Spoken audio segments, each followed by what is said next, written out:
8:14 de la mañana, 9:14 si nos ven desde Venezuela, 8:14 si están aquí en Estados Unidos. El día de hoy estaremos hablando sobre las perspectivas económicas para Venezuela en este año 2023. Por ello nos acompaña el día de hoy el economista senior y jefe del staff de economistas de la consultora ecoanalítica, Luis Arturo Bárcenas. Muy buenos días, señor Bárcenas, bienvenido. Gracias por aceptar nuestra invitación. Hola, buenos días. Gracias a ustedes, perdón, disculpen. Sí, para entrar un poquito en contexto, nos gustaría que nos comentara cómo fue el comportamiento de la actividad económica en nuestro país durante el último trimestre del año 2022 y cómo arrancó este año. Sí, sí, bueno, mira, ciertamente yo creo que a finales de año pasado hubo un cambio importante en la actividad económica y creo que muchos lo vivimos, ¿no? Creo que todo empezó con ese cambio en la tendencia de la inflación interna. Pasamos de tener una inflación relativamente estable, una inflación en bolívares, cercana a menor al 5% mensual, cercana o a nivel de 2 dígitos, reconocida por el Banco Central a nivel mensual, a una tasa de inflación por encima del 15% en una semana. ¿Okay? Para ponerlo en contexto, un país como Colombia, que está sufriendo un proceso inflacionario importante hoy en día, mostró menos de 13% de incremento de precios en un año. Así que nosotros vivimos en ese periodo un crecimiento de las tarifas mucho más agresivo que en otros países y de alguna forma eso desnuda un poco esas debilidades que sigue enfrentando la economía venezolana, que es básicamente falta de credibilidad, la falta de herramientas que dispone los reguladores para hacer que el bolívar nuevamente forme parte del gobierno venezolano, y eso de alguna forma hizo que las ventas comerciales del país, del sector comercial, que es el que motoriza mucho de la actividad económica, hoy en día se haya contraído entre noviembre y diciembre, entre diciembre inclusive principios de enero. Estamos hablando de una contracción cercana al 20% acumulada de ese sector respecto a lo que veíamos el año pasado, y lo cual llama la atención, sobre todo porque fue un mes en donde el Ejecutivo siguió gastando, donde por épocas navideñas usualmente los venezolanos tienden a consumir un poco más, y eso lo que te dice es que precisamente ese entorno inflacionario, ese mayor tipo de cambio, esa falta de divisas que en un momento se vivió, el nuevo impuesto a las transacciones, están haciendo que lamentablemente la economía pierda un poco lo que ha ganado en los últimos 2 años. Probablemente suceda un poco en los próximos meses.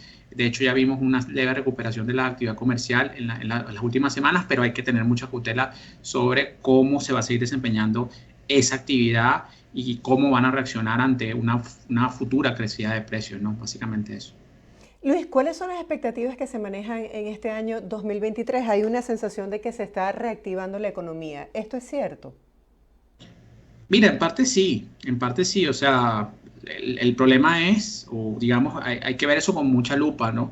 Mucha gente habla de la Venezuela se arregló, es un eslogan muy popular, mucha gente habla que ya podemos hacer muchas cosas que antes en el 2018 o en el 2017, incluso de 2014 no podíamos hacer, hay una mayor rotación de bienes y servicios, pero eso se debe exclusivamente a que lamentablemente el sector oficial ha propiciado la entrada de bienes extranjeros en mayor medida, ¿no? Y eso en cierta parte nos beneficia, pero a largo plazo nos perjudica, porque eso hace que lamentablemente nuestra producción no sea competitiva. Nosotros no podemos exportar más allá que petróleo, y eso nos juega en contra a la hora de acumular activos, a la hora de generar ingresos para el país, generar beneficios a la población, ¿no?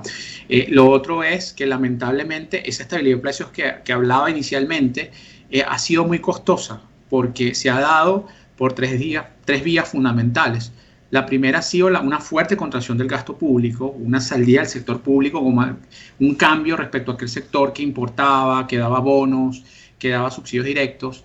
Por otro lado, se ha propiciado una mayor entrada de estos bienes importados, como decía, y nos hemos hecho muy dependientes de los servicios, ¿okay? de la parte comercial y no de la manufactura, que siempre ha sido un elemento fundamental en la recuperación del país. Y finalmente, el tercer punto es la desacumulación de activos externos. O sea, hemos visto cómo el Banco Central vende prácticamente de manera agresiva a divisas cada vez de manera más frecuente, y eso tiene una cota. Entonces, toda esta recuperación hay que verla con mucho detenimiento, con mucha objetividad, y como te decía un poco anteriormente, si continúan las presiones inflacionarias, si es que nos vemos en problemas en materia petrolera, toda esa estabilidad que ganamos en los meses anteriores o en los años anteriores puede verse perjudicada por todas las condiciones que te hablaba, ¿no? Sí, Luis, durante el foro de las dos caras de la misma moneda, consumo y finanzas, tú señalabas que la desaceleración de la economía venezolana obedece al alza de la canasta alimentaria. ¿Qué nos puedes decir sobre esto?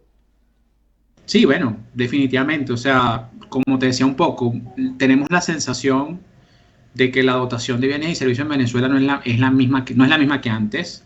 No podemos comparar este escenario con los escenarios de escasez de 2014, ¿no? Sobre todo en un entorno donde todo era subsidiado, la gran parte de los bienes, digamos, prioritarios eran subsidiados por el gobierno y eso generaba mucha escasez. El problema hoy en día, o uno de los problemas, es precisamente el acceso que tenemos los venezolanos a una canasta mínima, ¿no? Y eso tiene que ver mucho con una inflación que sigue su curso estable, pero sigue creciendo, y el nuevo problema que enfrentamos los venezolanos, que es el costo de la vida en dólares, ¿no? Que básicamente es porque tenemos que desembolsar más dólares por una misma cantidad de bienes respecto a años anteriores. Y en un entorno donde la economía no tiene créditos, donde hay una alta informalidad, donde el Ejecutivo lamentablemente no apoya a los sectores más, digamos, más pobres del país, es más difícil para la población hacerse de esa canasta, ¿no? Y el hecho de que los precios hayan aumentado de manera drástica desde el mediados del año pasado hasta ahora, también te dicen que hay un problema latente que es un problema de credibilidad. Entonces, tú puedes hacer que los precios sean cada vez más estables, tú puedes hacer que los precios de alguna forma crezcan de forma menos agresiva. La pregunta es hasta cuándo. Nosotros pensamos que ese modelo de alguna forma está haciendo aguas y probablemente en los próximos meses no veamos un escenario de hiperinflación, sino veamos nuevamente una inflación agresiva que lamentablemente va a afectar a las personas, va a afectar a los hogares, va a hacer que ese costo de la vida en dólares ascienda y probablemente el consumo crezca en menor medida que creció el año pasado. Estamos hablando de un crecimiento anual cercano al 4%, lo cual es un crecimiento, pero es mucho menos lo que la economía necesita para precisamente reactivarse y que todos los venezolanos gocen de los beneficios mínimos.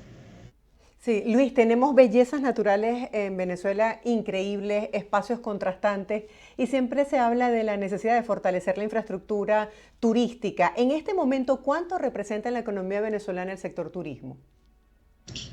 Mira, lamentablemente representa poco.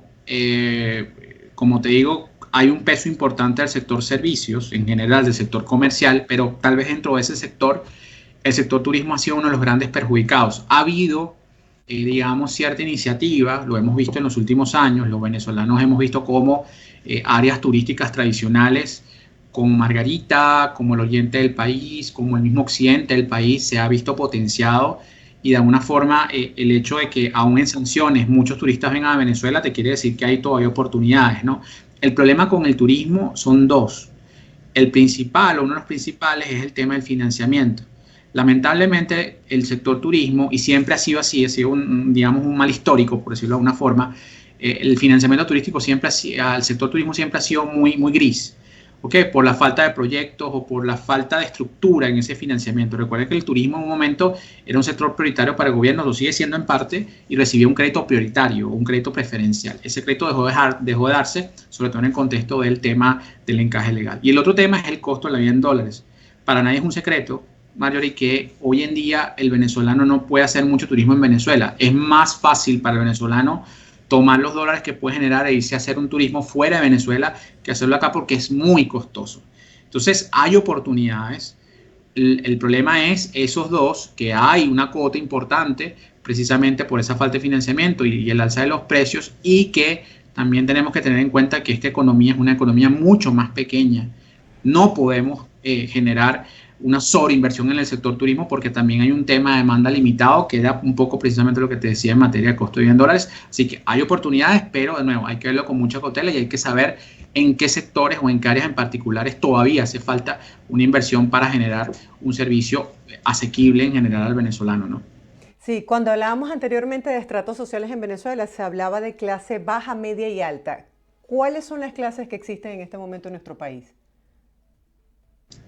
Wow, esa es una pregunta digamos, bastante compleja. Pero yo diría que yo creo que todavía existen tres sectores, ¿ok? El problema está, y es una visión muy particular, el problema está que la división entre lo que es el sector medio o la clase media, lo que nosotros tradicionalmente conocemos la clase media y la clase baja, es mucho más tenue, ¿ok?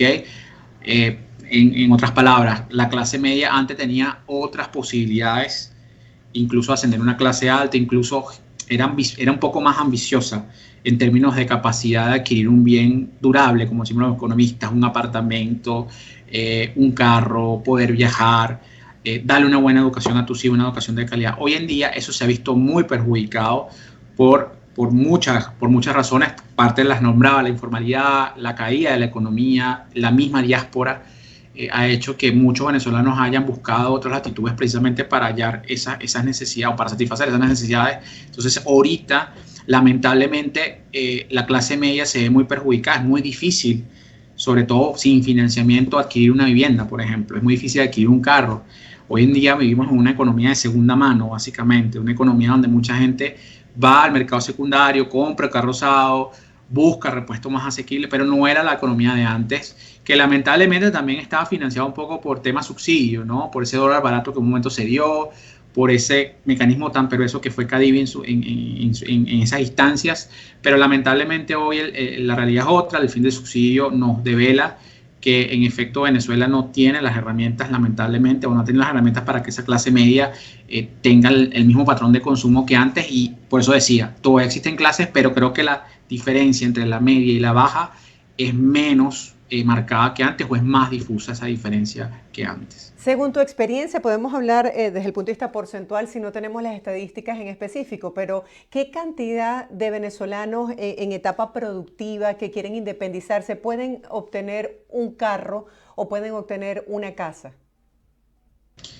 Mira, yo creo que ahí tal vez la única visión que uno puede tener, y es una visión no tan correcta, Ujú. es tal vez los grados de informalidad, ¿no? El grado de informalidad que tiene el país hoy en día. Estamos hablando que la economía informal ya abarca el 53%. Y si asumimos que la economía informal es un sector que puede darte beneficios en un momento como trabajador, pero en otro momento te los quita, o sea, el que tiene un oficio probablemente tiene un buen mes, pero tiene 3 meses malos, por ejemplo. No tiene un patrón de ingresos estable, no tiene un acceso a financiamiento, el poco financiamiento que probablemente la banca les puede estar dando a las personas hoy en día. Entonces estamos hablando de un 47% de personas, ¿ok?, que pueden estar enroladas en un sector oficial y que probablemente tengan algo de, digamos, de capacidad para adquirir esos tipos de bienes que hablaba, ¿no? Pero aún ahí, Mallory, hay que tener en cuenta que muchas personas, por más, ese 47%, por más que sea un sector formal, y eso son estimaciones muy gruesas que tenemos de Ecoanalítica, todavía dentro del sector formal hay gente que no genera los ingresos suficientes. Hay gente, por ejemplo, en la administración pública que sigue ganando apenas 2 o 3 veces el salario mínimo, o que recibe bonificaciones, no tiene un salario formal establecido alto o elevado, que apenas le alcanza probablemente para lo que nosotros llamamos la canasta normativa, los